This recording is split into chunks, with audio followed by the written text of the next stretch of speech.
الٹی شلوار، رائٹر سعادت حسن منٹو۔ صاحب اب میرا کام ہو جائے گا نا؟ اس نے دیوار کی طرف رخ موڑا اور تیزی سے کپڑے پہننے لگی۔ ہاں ہاں بھائی ہو جائے گا۔ میری سانسیں ابھی بھی بے ترتیب تھیں۔ پھر میں پیسے لینے کب آؤں؟ دوپٹے سے اس نے منہ پونچھا اور پھر جھٹک کر لپیٹ لیا۔ پیسے ملنے تک تو تمہیں ایک دو چکر اور لگانے پڑیں گے۔ کل ہی میں مالکان سے تمہارے شوہر کا ذکر کرتا ہوں۔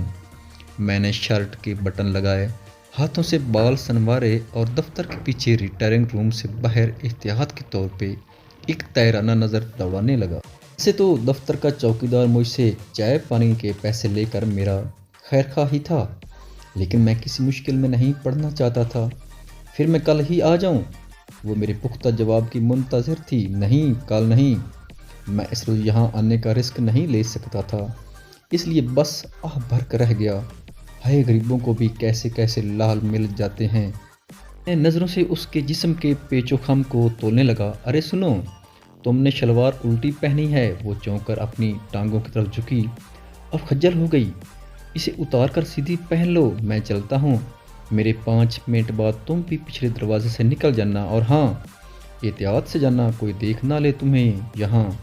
زیمل خان 4 سال سے ہماری فیکٹری میں رات کا چوکیدار تھا۔ 2 مہینے پہلے ڈاکوؤں کے ساتھ مزاحمت کے دوران اسے ٹانگ پر گولی لگی اور اب بستر پر لاچار پڑا تھا۔ فیکٹری کے مالکان اس کی امداد کے لیے 50,000 روپے دینے کا اعلان کر کے بھول چکے تھے۔ اس کی بیوی اسی سلسلے میں بار بار چکر لگا رہی تھی۔ میں نے اس کی مدد کرنے کا فیصلہ کیا اور چھٹی کے بعد شام کو اسے فیکٹری آنے کا اشارہ دیا۔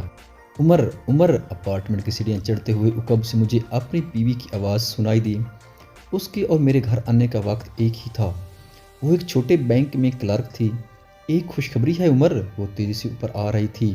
خوشی سے اس کی بانچیں کھل رہی تھیں۔ مینیجر صاحب میرے کام سے بہت خوش ہیں اور آج ہی انہوں نے میری پروموشن کی بات کی ہے۔ دروازے کے سامنے اس نے ہینڈ بیگ ٹٹولا اور چابی نکال کر دروازہ کھولنے لگی۔ انہوں نے کہا تھوڑا وقت لگے گا مگر کام ہو جائے گا۔ ارے واہ مبارک ہو۔ میں نے خوش دلی سے اسے مبارکباد دی۔ تمہیں پتہ ہے مجھ سمیت 5 امیدوار ہیں، مگر ڈائریکٹر صاحب میرے کام سے بہت خوش ہیں۔ کیوں نہ ہوں، میں محنت جو اتنی کرتی۔ وہ اندر داخل ہوتے ہوئے بھی مسلسل بولے جا رہی تھی۔